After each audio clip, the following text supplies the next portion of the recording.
Hey, what's going on, Rambler family? It's your boy Rambler TV, and I'm back at it again with the topic of boxing. So today, listen, as you guys see and heard, I'm pretty sure it's all over the place. Canelo Alvarez is not, basically, he's not interested in fighting nobody else because he already got Dimitri Bivol in front of him, which is going to be in May, and then which is a 2-fight deal from Eddie Hearn, which he got to fight Triple G afterwards. But here's the tricky part, my people. They didn't say he's going to fight Triple G next. Not yet. They said Triple G is in the contract, which means that he don't have to fight Triple G in September. He could fight him in December, because according to sources, he don't got a 2-fight deal. He got a 3-fight deal. So he could put somebody else in September and then fight Triple G for the 3rd time in December. But right now, we're going to focus on Jamal Charlo, right? So Jamal Charlo, basically he's getting called out by Jaime Munguia. Jaime Munguia wants to fight Jamal Charlo. That's going to be a middleweight title fight. And people are saying, rumors are surfacing that it's a no-go. Like, it was a good idea. They was trying to make it, but now it's a no-go.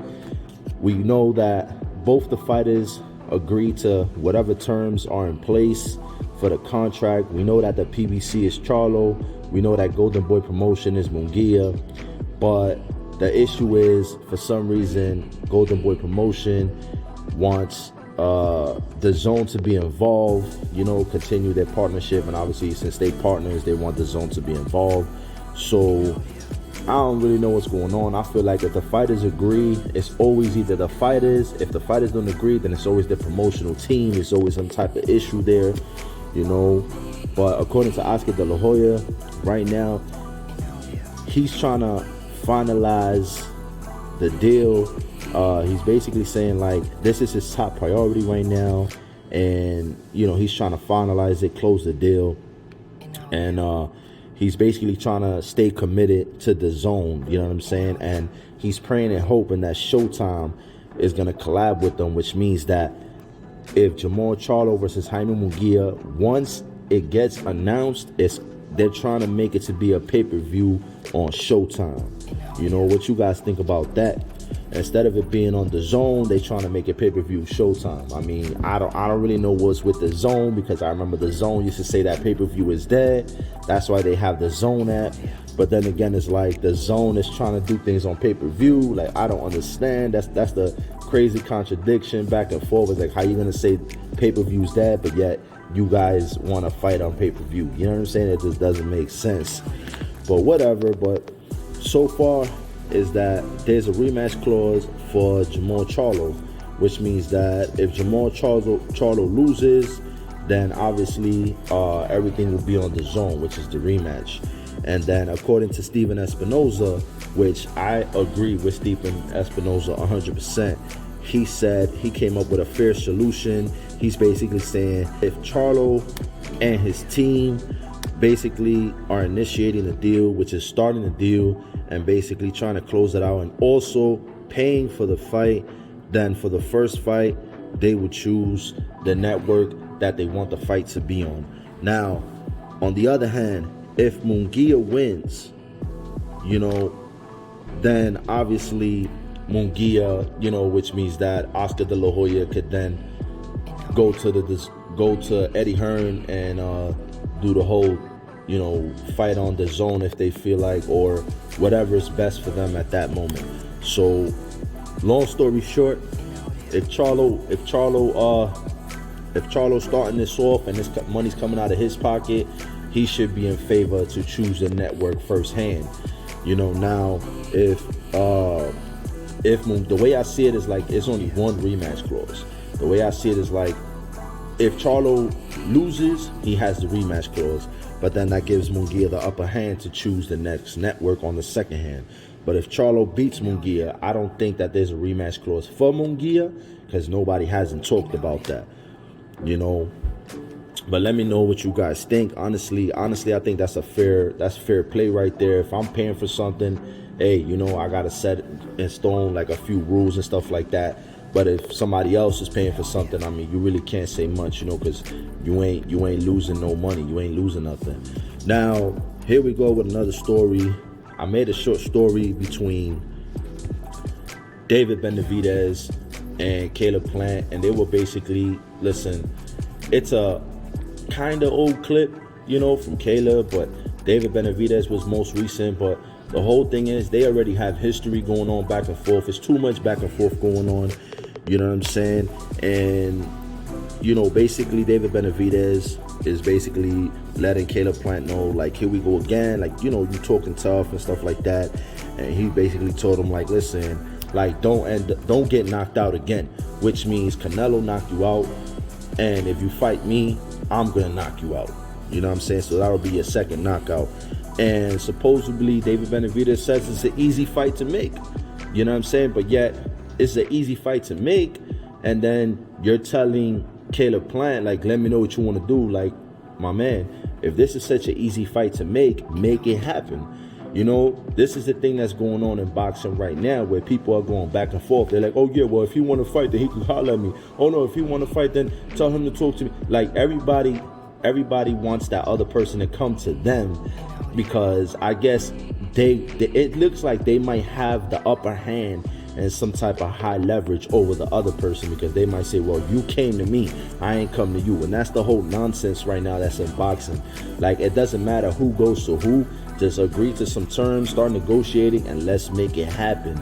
You know what I'm saying? There's too much name calling back and forth. There's too much disrespect going back and forth, and nobody's getting punched in the mouth for it. Like, it's a whole different era. You know what I'm saying? Like, I wish it was back in the days with Mike Tyson era, Muhammad Ali era, Sugar Ray Leonard era. Like, you know what I'm saying? Yeah, they would mouth off or whatever, but then the fight would happen. They wouldn't even think twice to get in the ring. These guys are eager to get in the ring. These guys are ready to go. And these guys nowadays, they seem like they're ready to go, but then when it comes to negotiations, everybody got to say so. If somebody don't like something, you know what I'm saying? There's a whole bunch of princesses in the game right now. But what you guys think about that? And look, the way I see things, like, back to Canelo said that, everybody needs to fight each other and he will fight the winner. He doesn't care. So all I'm saying, my people, is check this out. I feel like Jamal Charlo versus Jaime Munguia, that's cool. It's a solid fight for Jaime Munguia, not for Jamal Charlo. I feel like Jamal Charlo will beat Jaime Munguia. You know what I'm saying? That's like, I'm not going to say it's easy, but it's definitely going to be easier than fighting Canelo Alvarez, Demetrius Andrade, or David Benavidez. You know what I'm saying? So Jamal Charlo versus Jaime Munguia, I see that happening real soon, regardless of the talks. I really see that happening. I see Jamal Charlo coming up with the victory on that one. We got Demetrius Andrade. He's gonna fight Zach Parker, obviously for the mandatory for the WBO, because his main goal is to fight Canelo, right? So I see Andrade is gonna get the W from Zach Parker, but that's not an easy fight, my people. I'm not saying he's gonna flush through Zach Parker. Zach Parker's a nobody. Nah, it's gonna be a little rough, but Demetrius Andrade, he's very technical and he knows how to get the W. As a lot of people say, like, he don't care about legacy, he cares about the W. But then again, you're entering a sport where right now, in this era, in this moment in time, is like everybody cares about the W.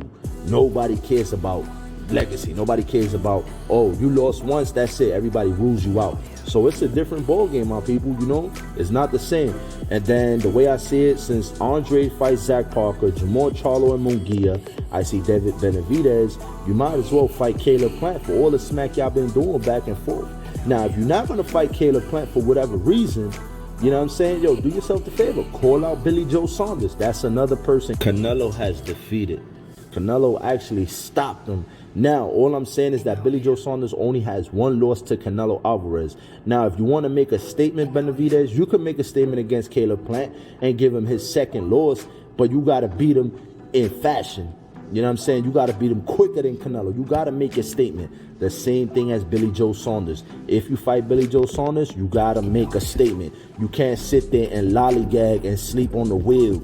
You feel me? You can't take this to 12 rounds. You can't leave it in the judge's hands. You got to make a statement. Knockout fast and stop it. You got to do it. You know what I'm saying? That's the only way Canelo's going to look at you and say, all right, cool. But if you slack on it and then you get a decision from both fighters, because Canelo's booked, he's booked for the year. So David Benavidez, you can actually fight both of these guys, because we know Andrade is not going to fight you. He's not going to lose that mandatory position for Canelo over you. But all I'm saying is that if Jamal Charlo beats Jaime Munguia, Andrade beats Zach Parker, David Benavidez, you could fight Caleb Plant next. After Caleb Plant, you could make a secondary statement against Billy Joe Saunders. That's it. That means you're booked for the year. And then, you know what? Who's left? Jamal Charlo and Demetrius Andrade. Now, guess what? Jamal Charlo, I understand that Jamal Charlo, your twin brother, was supposed to fight Andrade before, and that fell through because Andrade supposedly pulled out the fight a week before fight night. All I'm saying is this. You could call out Demetrius Andrade. You could move up and call out Demetrius Andrade for that position. That'll be a blow-up fight right there. And the winner between Jamal Charlo and Demetrius Andrade will have the mandatory position to fight Canelo Alvarez. Now, if Canelo Alvarez, for some odd reason, doesn't choose the winner out of that and doesn't choose David Benavidez, that if David Benavidez beats Caleb Plant and Billy Joe Saunders, at the end of the day, right? At the end of the day, if he doesn't choose those two fights and goes to fight somebody else, then guess what? The winner between Jamal Charlo and Andrade, and since David Benavidez, if you fight Caleb Plant and Billy Joe Saunders and you beat both, that means that it's going to be 1-1. There's only two people waiting for Canelo. Y'all might as well fight each other if Canelo decides to fight somebody else early next year and not you guys. So at the end of the day, then it'll only be one person standing in the way, and Canelo can't say no, because if not, he'll be forced to eat his words, because that one person will be like, look, I beat everybody and you said you will fight the winner, so let's get it. That's my thoughts on everything. So my people, what do you guys think about Jamal Charlo versus Jaime Munguia? Who do you guys go for? What do you guys think about Demetrius Andrade versus Zach Parker? What do you guys think about David Benavidez versus Caleb Plant? You know what I'm saying? And since Canelo's book, after Caleb Plant, should he fight Billy Joe Saunders? You know, make two statements in 1 year and then next year go for the big bang.